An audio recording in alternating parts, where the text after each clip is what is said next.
Bonjour et bienvenue à La Croche pour la 6e tranche du championnat quad-cross. Beaucoup d'activités ici, comme vous voyez, on est sur la plage, plein de monde qui s'amuse, il fait beau, un gros événement. Le championnat il est serré entre plusieurs classes, plusieurs pilotes. Puis pour débuter, nous allons aller rencontrer Luc Boucher, propriétaire de Course VTT.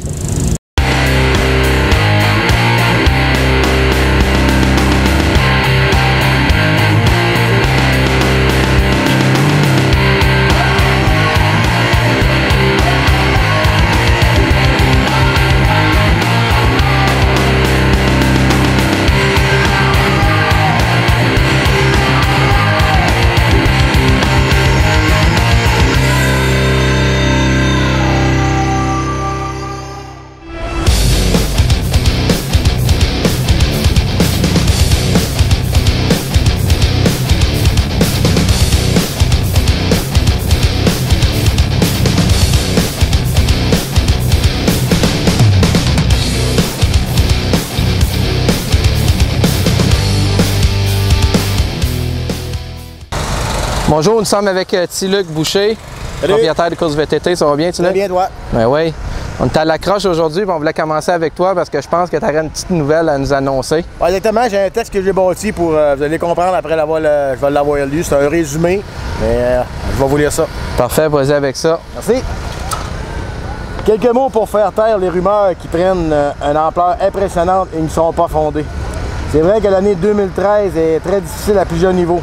Les choses changent, les partenaires se font de plus en plus rares, les propriétaires de pistes veulent plus de participants et le nombre de membres que nous avons, la température qui n'est pas de notre bord, on n'y peut rien, mais il faut quand même faire cela. Et le faire et cela, il y a des répercussions.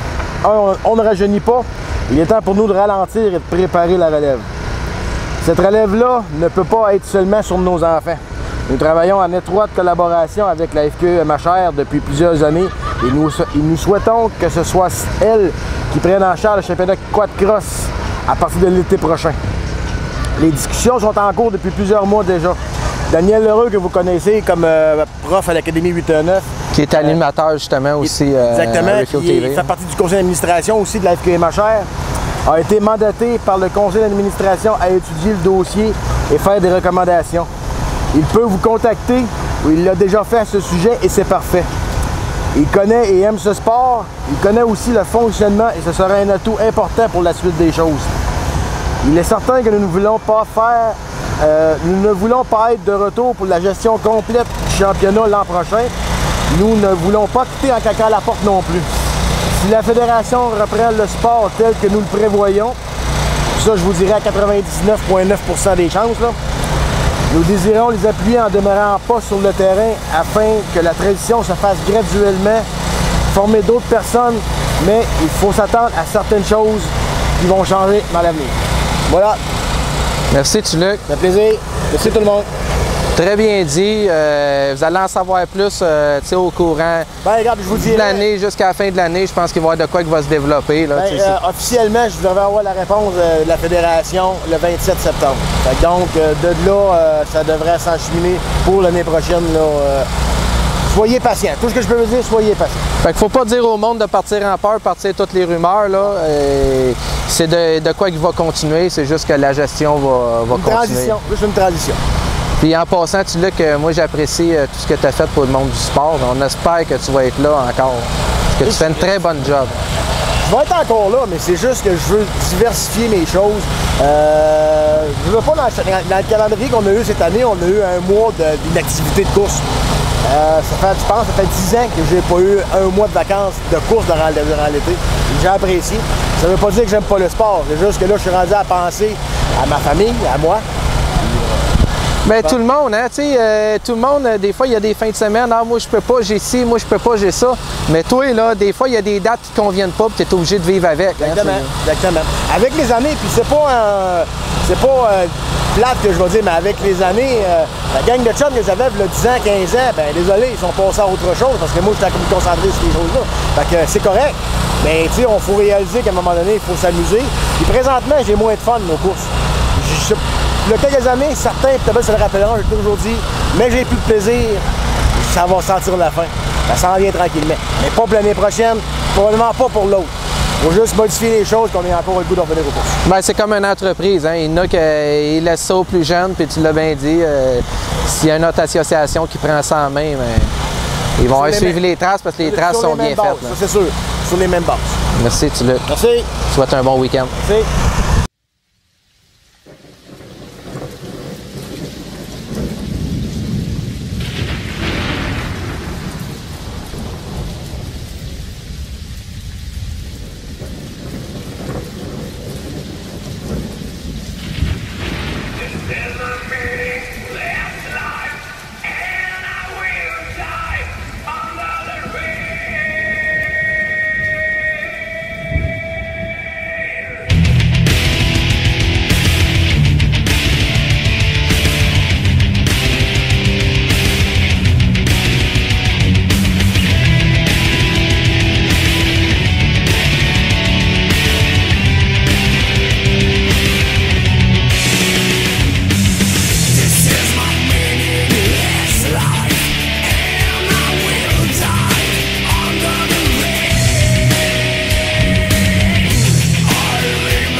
Hey, bonjour, nous sommes avec le numéro 223 chez les novices, Anthony Archambault. Salut Anthony. Salut. Ça va? Ouais, toi? Ouais, belle run, fini premier, puis à date dans le championnat, t'es premier.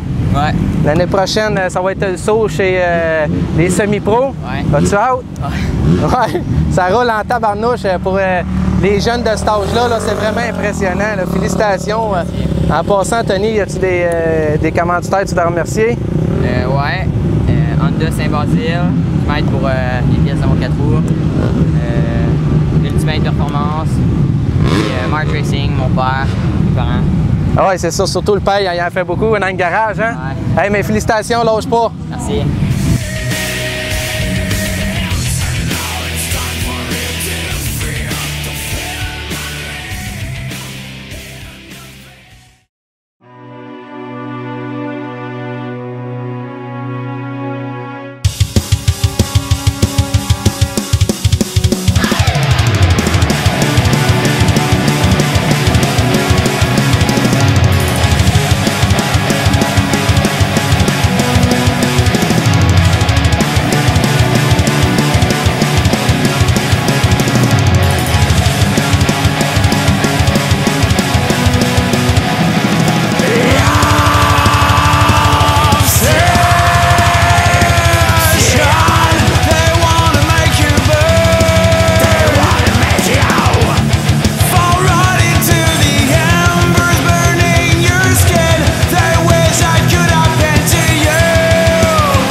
Hey, bonjour, nous sommes en compagnie du numéro 424 chez les semi-pros, Gabriel Rivet. Salut Gabriel. Salut. Ça va bien? Oui, toi? Oui, Gabriel, premier hit ce matin, encore premier. Ouais, on s'est pas bien été. Satisfait de la run, hein? Ouais, on avance, deuxième.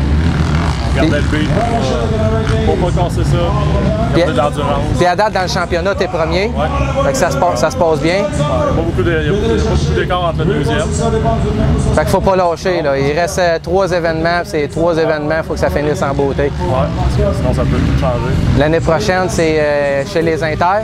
Ouais, on continue, on va monter. Fait qu'un autre bon step. Je t'ai vu rouler un matin, là. Je suis pas inquiet de ce côté-là. Là. Ça roule super bien. Il y a le deuxième hit qui s'en vient un peu plus tard qu'on va vous montrer. En passant, Gabriel, y a-t-il des commanditaires que tu aimerais remercier? Je vais remercier Moto du Charme, aussi que je travaille, les commandites. Mon père qui m'encourageait à toutes les courses, ma blonde aussi. À moi-même. Ouais, mais des fois, c'est ça. Des fois, c'est juste du support moral, puis ça fait du bien. Hein? La semaine, ça va être avoir un bike cycle pour la fin de semaine. Bon, Ben, félicitations, Gabriel, puis on va aller voir le deuxième hit. merci.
Don't know if I'll make it through.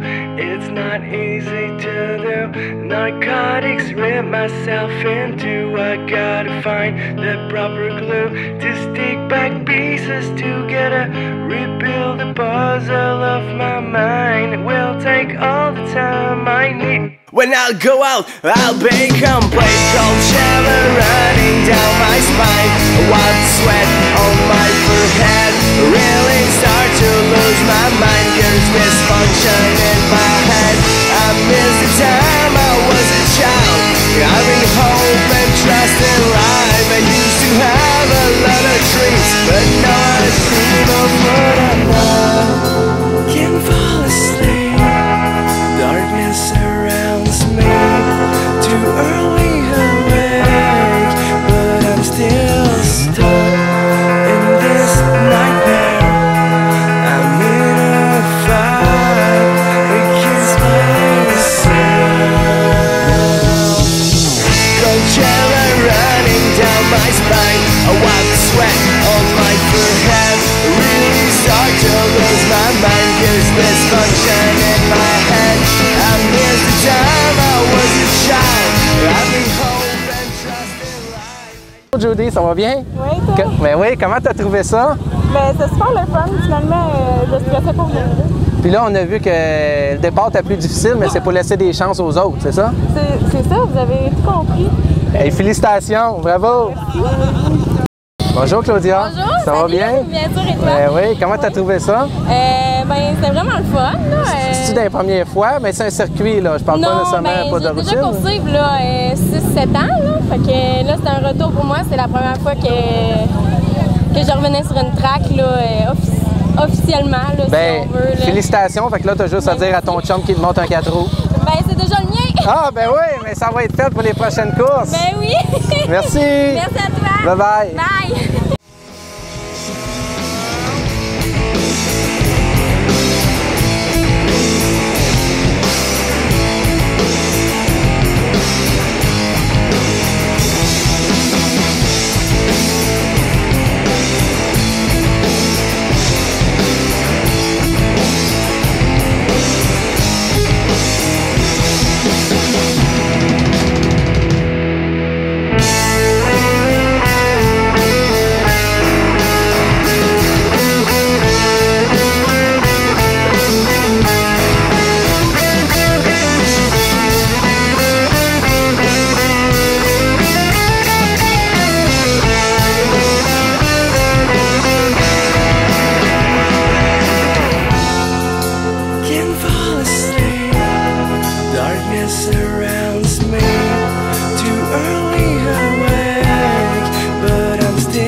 Bonjour, dans l'émission, on va vous présenter une petite chronique sur les suspensions. Puis pour ça, on a choisi quelqu'un justement qui travaille chez LK Suspension, Pierre-Yves Deneau. Bonjour Pierre-Yves. Salut. Ça va? Oui, oui. Ben ouais, Pierre-Yves, justement, on voudrait faire une petite chronique pour les gens qui commencent parce que c'est pas tout le monde qui connaît la suspension puis comment que ça fonctionne. Fait que j'aimerais ça que tu nous fasses un petit cours 101, vite, de comment ça fonctionne, là, une suspension. Là, quand tu achètes une suspension, justement, pour faire du gros circuit. Là.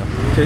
Bien, en partant, quand tu commandes tes suspensions, on demande tout le temps la machine, le poids du rider, qu'est-ce qu'il fait. Ça, c'est bien important pour avoir tout dans nos specs. Nous, on teste un peu tous les setups. Fait que c'est de partir de quelque part pour le rider. Quand la personne reçoit ses suspensions, le plus important, c'est les hauteurs. C'est toujours important d'avoir un peu le devant un peu plus haut. Ça dépend de la machine. T'sais, un Honda, ça a besoin d'un quart de pouce de différence. Mais un Yamaha, c'est comme une demi. D'un à l'autre, ça change. C'est sûr que sur notre site internet, on a tout ça expliqué.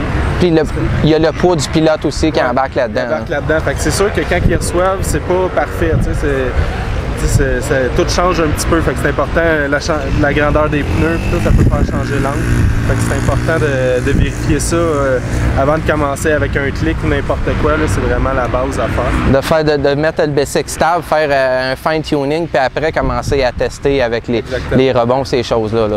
Peux-tu m'expliquer, parce qu'on parle de high speed, low speed, sur différents chucks, c'est de quoi que ça peut varier, c'est quoi que ça change? La plus haute gamme des chucks, la plupart du temps, ça vient avec low speed, high speed puis rebond. Le rebond, c'est plus qu'est-ce qui détermine ta traction un peu. C'est entre ton transfert. Moi, j'utilise souvent le rebond pour permettre de gagner de la traction. Un rebond plus vite va te donner de la traction, un rebond plus lent va te ralentir, mais il va te permettre d'avoir une machine plus soudée à terre. Fait que c'est un compromis un peu entre les deux, faut que tu fasses. Tu trouves ton juste milieu, que tu es à l'aise. Point de vue compression, moi quand je commence à tuner, je tune souvent avec le low speed au début. Le low speed va te permettre d'empêcher la machine d'aller frotter dans une rampe de saut. Quand tu tournes, d'éviter de trop pencher d'un bord ou de l'autre.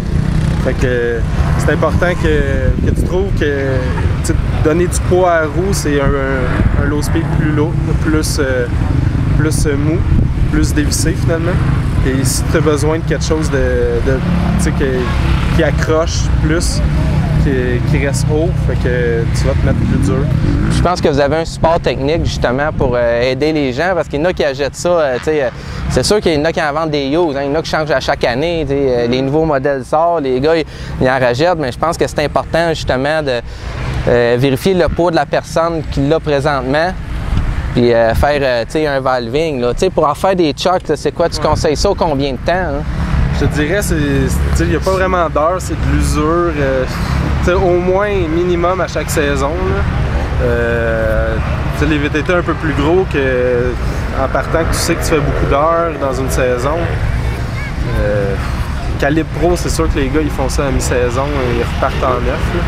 Mais calibre junior, inter, tu peux faire ça une fois par année puis t'es correct. Une fois par année pour faire la maintenance. Ouais. Puis justement, on va en parler parce que je sais que tu as fait des gros événements justement pour faire les tests de la suspension, ces choses-là. C'est où est-ce que tu vas tourner puis explique ça, là, parce que je pense que c'est quand même assez gros. Là. Bien, ça fait...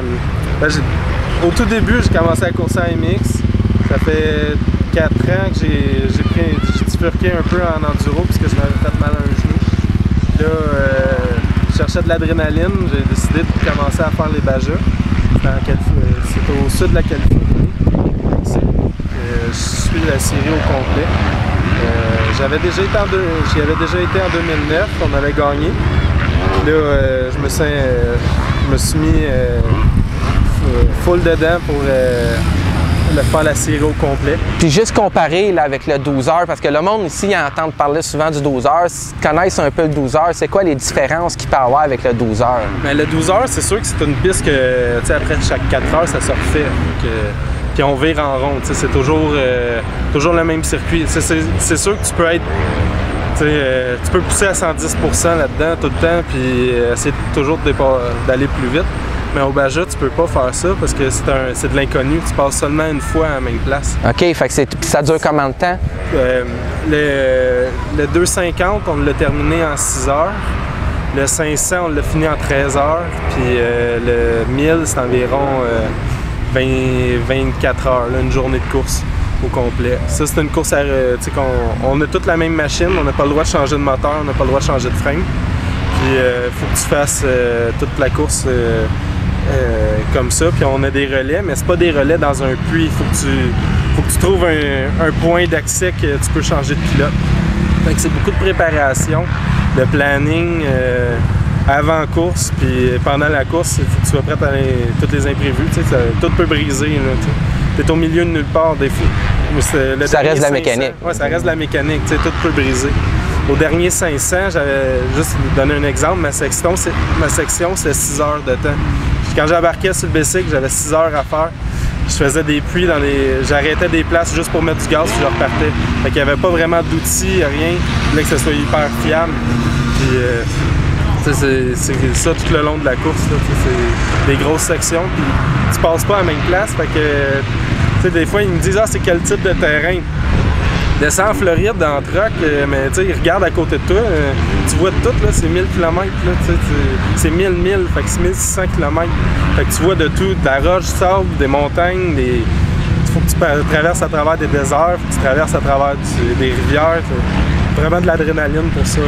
Il y a n'importe quoi. Oui, vraiment n'importe quoi. Mais pour finaliser, là, pour ceux qui cherchent une suspension ou quoi que ce soit, il y a le site internet de LK qui peuvent aller voir. Puis, juste à appeler des fois 2-3 bons petits conseils, ça fait toute une différence justement quand tu testes la suspension. Fait que Pierre-Yves, je te souhaite bon succès au prochain Baja ou aux 12 heures. Je sais que tu cours souvent ça. Merci beaucoup. Merci.